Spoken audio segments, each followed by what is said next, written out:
Here some time ago I was explaining, I was looking at a television picture where they let a man down, I think 2 miles or a mile deep in the ocean, and they had ray lights that went out. They're showing marine life. And there come fish by, that horrible looking creatures, that it's midnight, ink black down there, and they had phosphorus on their nose, and they had no eyes. Now they have to be fed, so it looked like to find their food, they were guided with another sense, not sight, because they didn't have eyes, couldn't use them down there. But they were guided with another sense, that they could contact their food. And I thought, if I could have control of that little fish with my sight, how much greater could I supply his food and lead him places? How much greater my sight is than his radar he contacts. See? And I thought, if I could just lead him, then it come to me, if I could only surrender myself to God.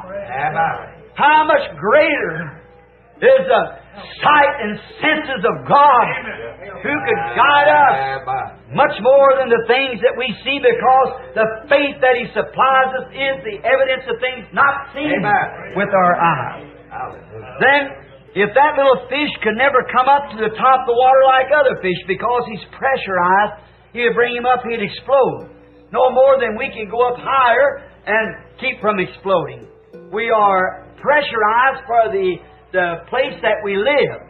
But now, if that little fish could ever come up here and be me, would he ever want to be that little fish again down that midnight blackness? He'd never want to be a fish no more, because he's something greater than a fish. He's a man. His senses are greater. His understanding is greater. His intelligence is supreme. Then multiply that by 10 million. Then you get what it is when you pass from this into the presence of God. Where the human being is so much farther than what we are here. You never want to be a human being like this no more. Down in this pest house of sickness and corruption. It's been that in my heart. That I've tried these 30 years to preach the gospel around the world, to tell people that there is a heaven to gain, and there is a hell to shun, and there is a God that loves you, and a redeeming power that's laying ready to pick you up at any time that you're ready to receive it. Amen. Like a man drowning, a rope hanging there. He thinks, well, the rope, I can pull myself out, but I'm not worthy to get the rope. The rope was put there for that very purpose. For you to pull yourself out with.